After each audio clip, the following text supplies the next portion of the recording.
Eat. Amara. The help worked hard on that roast. And it would be a shame to waste it on someone who actually belongs at the table.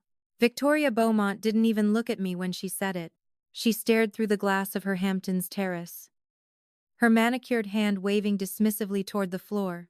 At my feet sat a silver bowl filled with cold scraps, steak fat and gristle, intended for their purebred Dobermans. My fiancé, Julien, the man who promised to protect me, just took another sip of his vintage Cabernet and looked away. I didn't cry. I didn't scream. I didn't beg for a seat at their table of lies. Instead, I reached into the pocket of my cheap linen dress and pulled out a phone that looked 5 years old but ran on a satellite server that cost more than their entire wine cellar. I sent a 3-word text to my lead broker in Zurich. Execute Project Termite. I looked back through the glass, watching Victoria laugh at a joke I couldn't hear.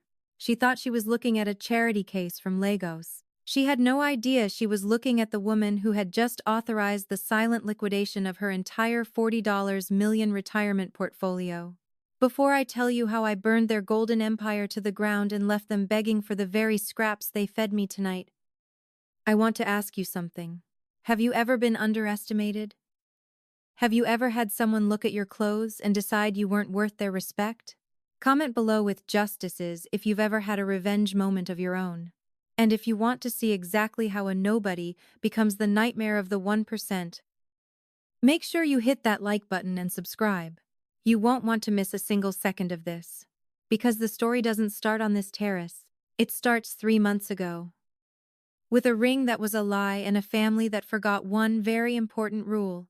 Never bite the hand that literally owns the bank. My name is Amara. And this is how I became the ghost that haunt the Beaumonts. 3 months ago, I was just the African girl Julien brought home. To them, I was a trophy of his diversity, a project to be refined.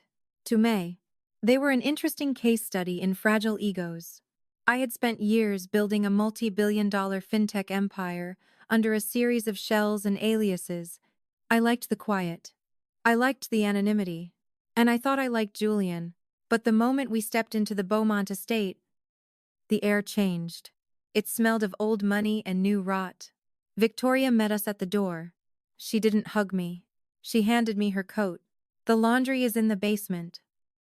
Dear, don't mix the silks with the cottons. Julien laughed nervously. Mom? This is Amara, my fiancé. Victoria looked me up and down, her eyes lingering on my off-brand shoes. Fiancé is such permanent word, isn't it? Let's stick with guest for now. That was the first red flag. I should have walked away then, but I wanted to see how deep the rot went. I wanted to see if Julien was the man I thought he was, or just another puppet in Victoria's theater. The next few weeks were a masterclass in psychological warfare. They didn't hit me. They did something worse. They ignored my existence while talking about me as if I were a piece of furniture. She's quiet. At least, Julien's sister, Cassandra, said over brunch, while I was sitting right next to her. But that hair, Julien. Surely we can find a stylist to make her look less aggressive. I sipped my tea, noting the brand. It was a mid-tier blend they kept in a high-end tin. Typical Beaumonts. Everything was a facade. She's fine, Cassie, Julien muttered, his eyes glued to his phone. He was worried. I knew why. His startup, the one he told me was worth millions, was bleeding cash. He needed his mother's inheritance to stay afloat. And his mother, she needed the family's charity foundation to cover the fact that she'd spent the last decade living far beyond her means. They were all drowning. And they thought I was the anchor. They didn't realize I was the ocean. As the weeks went by, the subtle jabs turned into blatant insults. They moved my luggage to the servants' quarters. They forgot to set a place for me at formal dinners. And then came the night of the terrace. The night they decided to treat me like an animal. Sound. The wind picks up, standing there in the dark, watching them toast to their brilliance, I felt a cold clarity. The text was sent. The gears were turning. Within 48 hours, the Beaumont name wouldn't even be worth the paper it was printed on. I leaned down, picked up the silver dog bowl, and walked to the glass door. I tapped on it with a single, sharp diamond ring, the one I bought myself, the one that cost more than their house. And I smiled. Victoria looked up, her smile faltering. For the first time, she saw it. Not the poor girl, but the predator. I mouthed 3 words to her through the glass. Check your balance. Victoria didn't check her balance. Not yet. She just looked at me through the glass with a mix of confusion and pure, unadulterated disgust. She slid the door open just a crack, not enough to let me in. Just enough to let her voice out. Did you say something, Amara, or were you just barking for more scraps? She let out a sharp, brittle laugh that sounded like glass breaking. Julian. Look at her. She's finally showing her true colors. I told you. You can take the girl out of the jungle. But you can't take the hunger out of the girl. Julian didn't even stand up. He was slouching in his chair, staring at the bubbles in his champagne. Mom. Leave it alone. She's just emotional. It's a culture shock. Culture shock. That was his favorite phrase. Whenever they insulted my lineage, whenever they mocked my accent, which I played up just to see their reactions, he called it culture shock. He didn't see the woman who had managed a $500 million Series B funding round for a Lagos tech hub while he was still struggling to understand a basic profit and loss statement. To him, I was a quiet, grateful girl he'd saved from a life of obscurity. I'm not hungry, Victoria, I said. My voice as calm as the eye of a hurricane. I set the dog bowl down on the pristine white marble of the terrace. I was just admiring the view.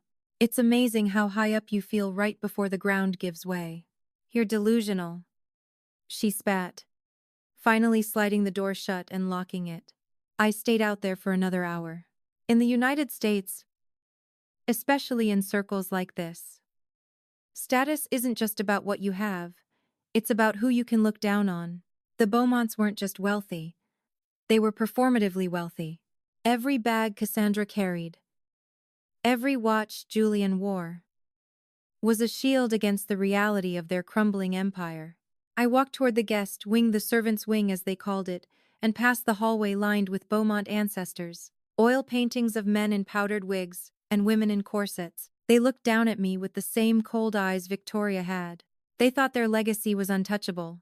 Inside my room, which smelled of damp and mothballs, I opened my laptop. The interface was black and gold, the logo of Aura Capital flickering on the screen.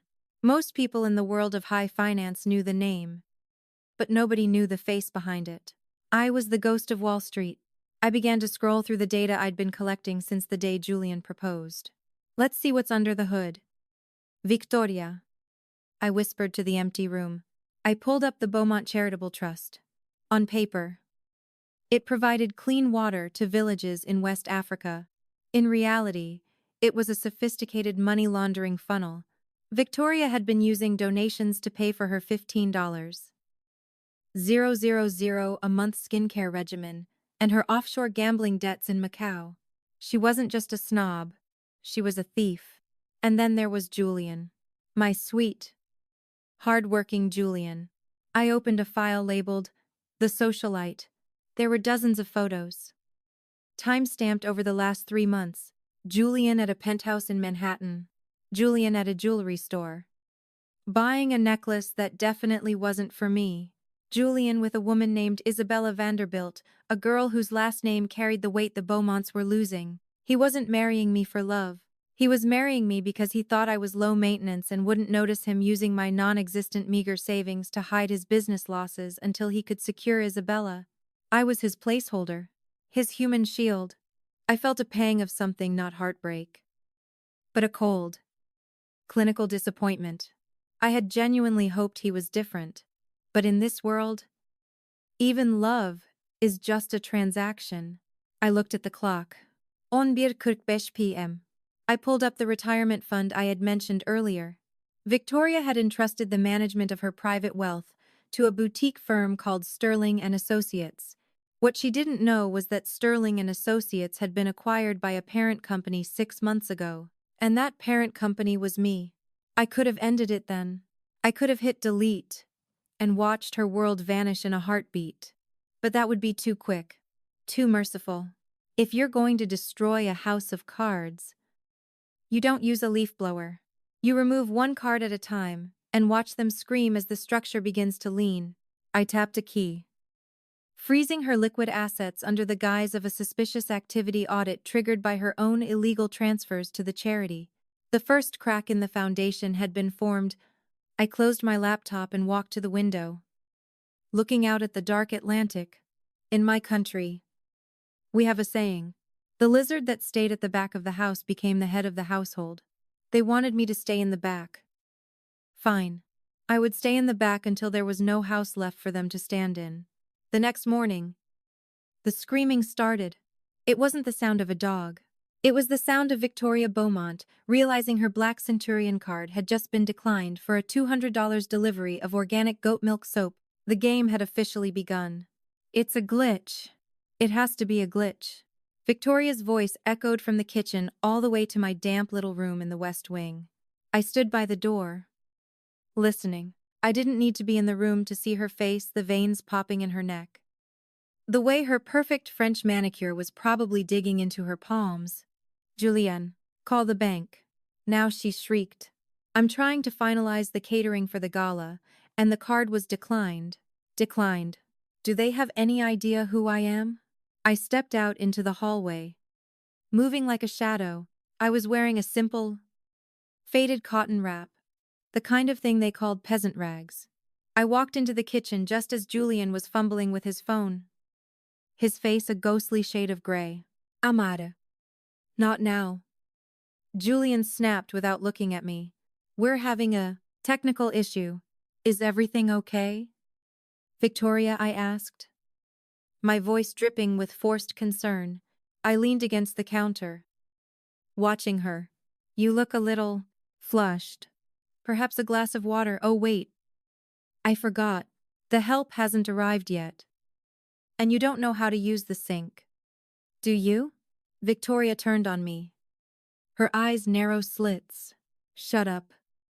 You useless girl. This is why we don't bring people like you into these situations. You're a jinx. Everything was fine until you crawled into this house with your humble aura and your cheap baggage. I just smiled. It wasn't a wide smile, just a tiny lifting of the corners of my mouth. Maybe the universe is just trying to tell you something. Victoria, about living within your means. She lunged toward me, but Julian caught her arm. Mom. Stop. I'm on the line with the fraud department. I walked away, back to the sanctuary of my room. The investigation phase was my favorite. People like the Beaumonts think they are clever because they have expensive lawyers, but lawyers follow paper trails. I create the paper trails. I sat back down at my encrypted terminal. While Victoria was screaming at a low-level bank teller, I was deep diving into the family's hedge fund. Beaumont Capital Partners. In the United States, the rich often play a game called pretend and extend. They pretend they have assets, and they extend their debt until the next quarter. But the Beaumonts had reached the end of their rope. I pulled up Julian's private messages. I had mirrored his phone weeks ago. He was texting Isabella Vanderbilt. Don't worry, Baba. One message read, the wedding with the African girl is just for show. My mother needs the charity optics to fix the foundation's image. Once the merger goes through, I'll dump her in the Bronx and we can head to Paris. I just need her to sign the prenup next week. I felt a cold shiver, but not of sadness. It was the thrill of the hunt. They wanted to use my image as a poor, grateful immigrant to mask their financial crimes. They thought my lack of a pedigree meant a lack of intelligence. But then, I found the real prize. Victoria hadn't just been stealing from her charity. She had been borrowing from the retirement funds of her own household staff, the drivers, The maids. The gardeners who had served the Beaumonts for 30 years. She had moved their 401k holdings into a high-risk shell company to cover her losses in a failed real estate deal in Dubai. She wasn't just a snob. She was a monster who preyed on the people who kept her life running. I looked at the liquidate button on my screen. I had already frozen her personal accounts. Now, it was time to move on to the family legacy. Julian, I whispered to the screen. Watching his GPS coordinates as he drove toward the city to meet Isabella secretly. You wanted a merger. I'll give you a merger. But it won't be with the Vanderbilts. It'll be with the bankruptcy court. I began the slow bleed. I didn't just take the money. I initiated a series of margin calls on their leveraged assets to the outside world. It looked like the market was simply turning against them, to the Beaumonts. It would feel like the hand of God was squeezing their throats.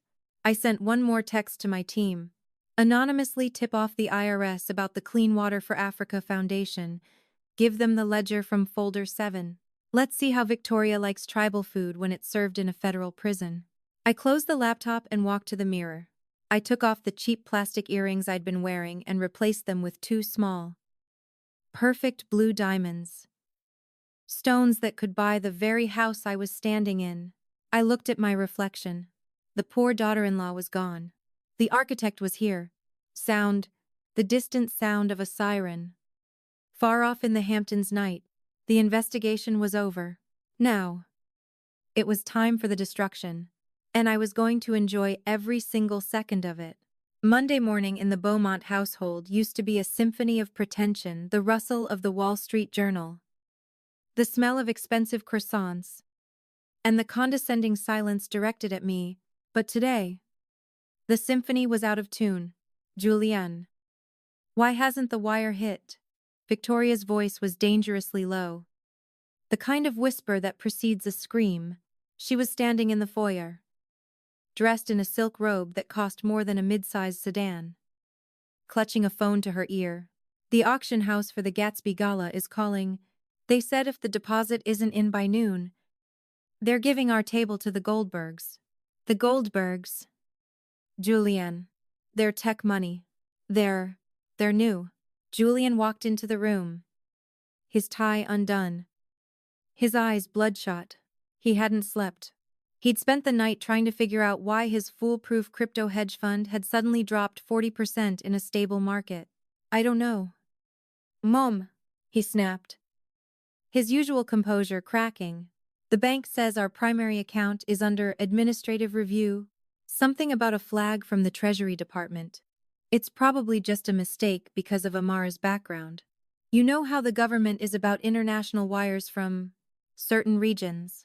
I sat at the breakfast nook, peeling a simple orange. I didn't look up. I didn't defend myself. I just let the juice drip onto the white marble, knowing it would leave a stain. Victoria would hate. Oh, it's definitely the girl. Victoria hissed, glaring at me. Her presence is a literal curse on our credit score. Amara, why are you sitting there like a statue? Go to the cellar and bring up the 1945 vintage Aslashan. If I'm going to deal with the IRS, I'm going to do it with a decent glass of wine. I wouldn't do that if I were you. Victoria, I said quietly, popping a slice of orange into my mouth. That wine is technically no longer yours. She froze. What did you just say to me? The cellar, I continued, finally looking her in the eye. And the house. And the SUV Julian used to drive Isabella around Manhattan yesterday. They've all been listed as collateral for the bridge loan you took out last month to cover the foundation's shortfall. And since that loan was sold to a private equity firm this morning, well, they've started the seizure process. Julian stepped forward, laughing nervously. What are you talking about? Amara, you don't even know what a bridge loan is. You think money comes from a hole in the ground. I know that money disappears when you use it to buy a 5-carat emerald necklace for a woman who isn't your fiancé. Julian, I said, my voice is cold as a morgue. I also know that your startup just lost its partnership with Goldman Sachs. I wonder, Did they find out about the creative accounting you did with the employee payroll? The room went silent. The only sound was the rain hammering on the roof. Julian's face went from pale to a sickly, mottled purple. How do you know about Isabella? He whispered. I know everything. Julian, I know that your mother didn't just borrow from the servants' retirement funds. She spent them on a high-stakes baccarat table in Singapore 3 years ago. I know you both are living in a house built of glass. And I just threw the first stone. Victoria's phone chimed, then Julian's. Then the landline in the hallway began to ring. That would be the bank, I said, standing up and brushing the orange zest off my hands. They're calling to inform you that your personal credit lines have been slashed to zero. And the SUV? There's a tow truck at the gate right now. Apparently, the anonymous owner of the debt wants their property back immediately. Victoria lunged for me, her hand raised to strike. You little snake. I'll have you deported. I'll tell the police you stole from us. I caught her wrist midair. My grip was iron. I leaned in close. So close, she could smell the orange on my breath. With what money? Victoria. You can't even afford a public defender right now. And as for the police, I think they'll be more interested in the documents I just uploaded to the Southern District of New York's tip portal. I let go of her arm, and she stumbled back against the gold-leafed wall. I told you on the terrace. I whispered, don't bite the hand that owns the bank. You thought I was the African daughter-in-law you could treat like a dog, but you forgot one thing about dogs. Victoria. I walked toward the door, my heels clicking sharply against the marble. Sometimes, the dog is the one who keeps the gate. And I just locked you out. I walked out into the rain, not feeling a single drop. Behind me, I heard the sound of Victoria screaming and Julian sobbing. It was a beautiful melody. But this was only phase I. The Beaumonts were bleeding. Now, it was time to watch them starve. The Hamptons estate, which once felt like a fortress of untouchable elitism, now felt like a sinking ship. The power had been cut 2 hours ago. A clerical error I had orchestrated by rerouting the estate's utility payments through a defunct shell company. The only light came from the lightning flashes and the glow of Julian's dying phone. It's all over the news. Julian. My face. My reputation. Victoria was pacing the dark living room, her silk robe stained and rumpled. She looked 20 years older. The Goldbergs called. They canceled my membership to the yacht club. They said they don't associate with financial parasites. Mais parasite. Julian was slumped on the floor, surrounded by piles of shredded documents.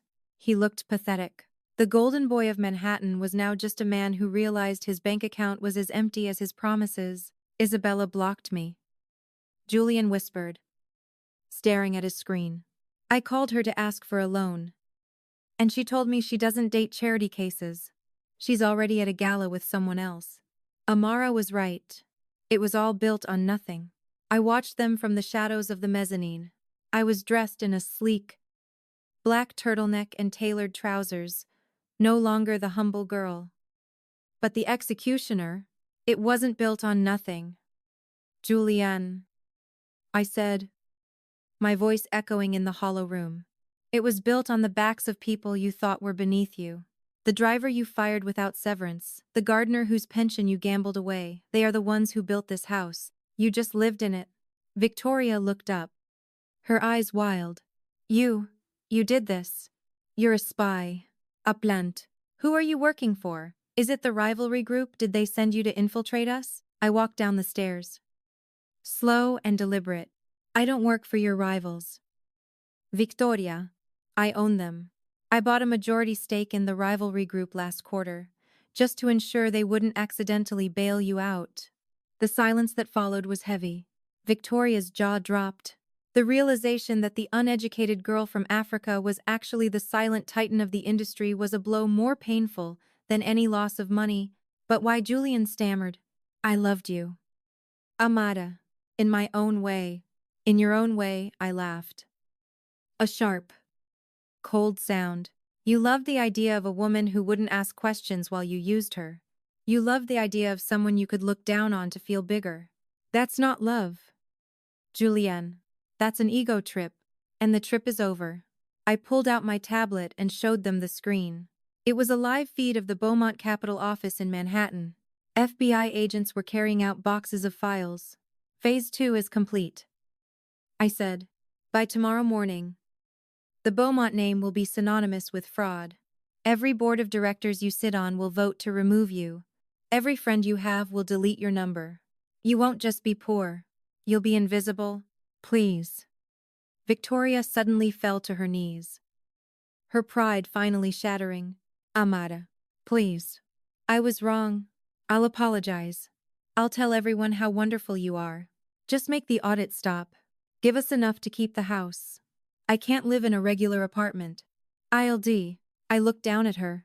This was the woman who had forced me to eat with the dogs. This was the woman who had mocked my mother's heritage. You won't die, Victoria, I said, leaning down to her level. Humans are very resilient. You'll learn to love the taste of generic brand cereal. You'll learn how to take the bus.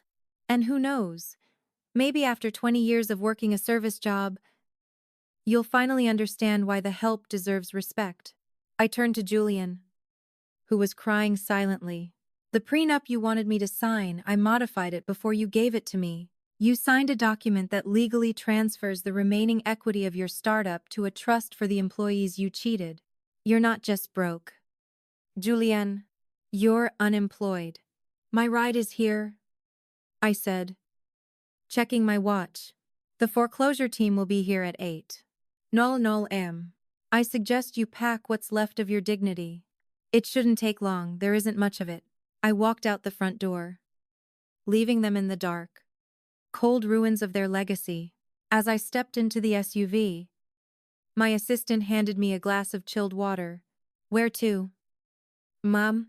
To the auction, I said, a small smile playing on my lips.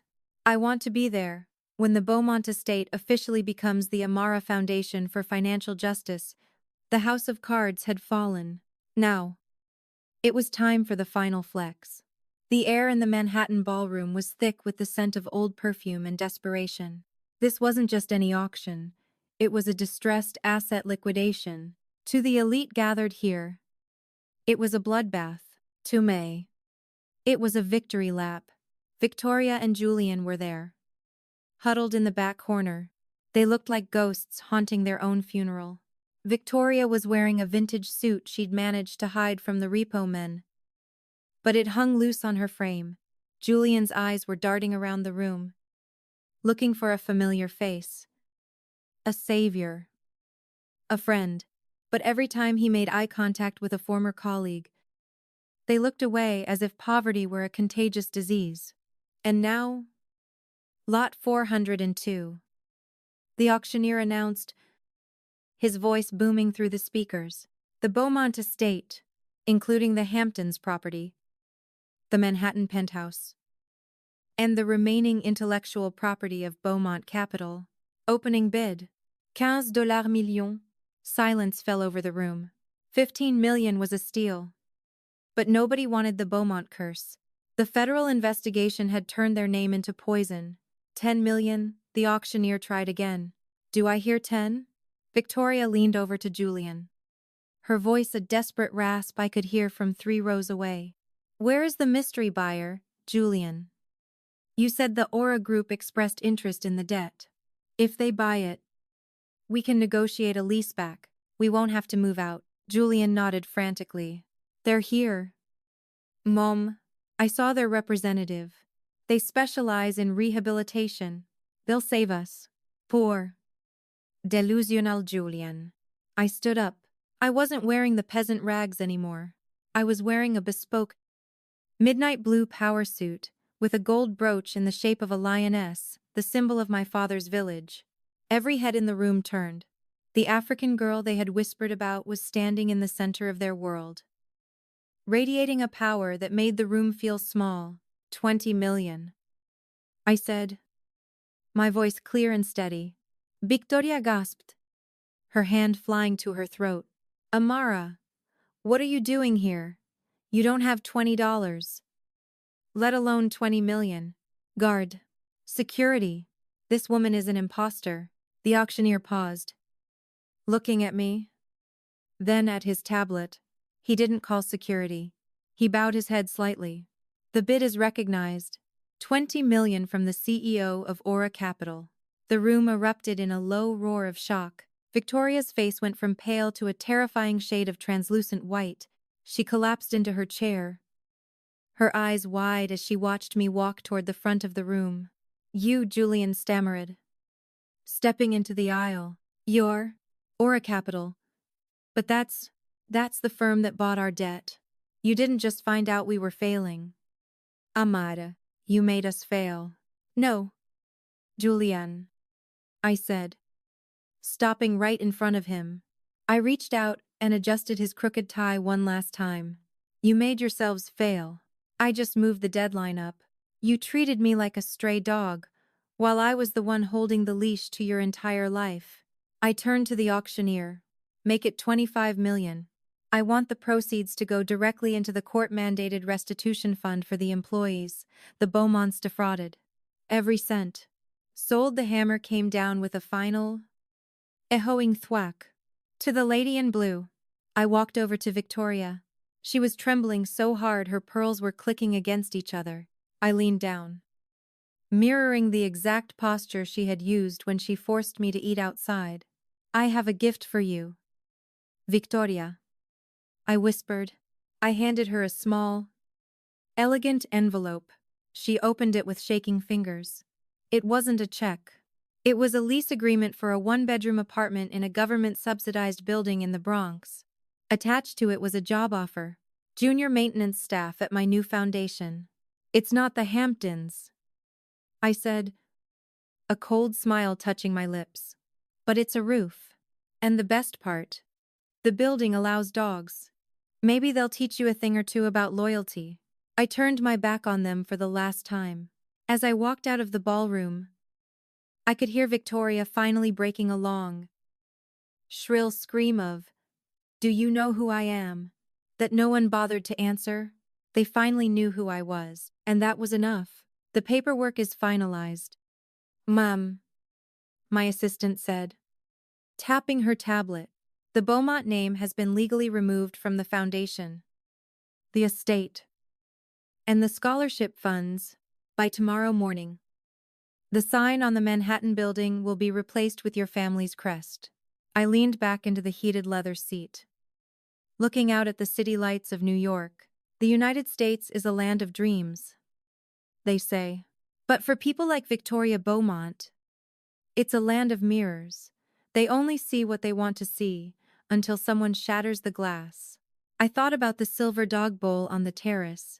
I thought about the way Julian used to look at me, as if I were a puzzle he had already solved. A simple girl he could tuck away in a corner of his life. They never realized that in my culture, silence isn't a sign of weakness. It's a sign of observation. And I had observed every single one of their sins. Now, the Beaumonts were exactly what they feared most: irrelevant. In a few weeks, the news cycle would move on. Victoria would be just another name in a court transcript. Julian would be another former executive, trying to explain his resume to recruiters who would never call him back. They would live in that one-bedroom apartment in the Bronx, listening to the sirens and the neighbors, realizing that the trash they once looked down on was the only reason they had a roof over their heads at all. I looked at my phone. A message from the head of the employees' union at the Beaumont estate. The pensions have been restored. The staff is celebrating. Thank you, Ms. Amara. You didn't just save our money, you gave us our dignity back. That was the real victory. Not the money, not the house, but the restoration of the balance. Karma isn't always a lightning bolt from the sky. Sometimes, it's just a woman with a laptop and the patience of a saint. So, to everyone listening, remember this: never judge a person by the shoes they wear or the accent they carry. The person you think is eating scraps today might be the one deciding whether you eat it all tomorrow. True power doesn't scream. It doesn't need to show off brand names or humiliate others to feel tall. True power is quiet. It's calculated. And it always pays its debts. If you enjoyed this journey of justice and want to hear more stories of the underdogs taking back what's theirs, make sure you leave a comment below. Tell me, what would you have done if you were in my shoes? Would you have been as merciful as I was? Or would you have left them with nothing at all? Don't forget to like this video and subscribe to the channel. We have many more secrets to uncover and many more empires to dismantle. Thank you for listening. This has been Amara's story. Stay sharp, stay quiet, and never let them see you coming. Until next time, goodbye. Sound. The SUV pulls away into the rain. The music swells into a dark, triumphant orchestral theme before fading to black.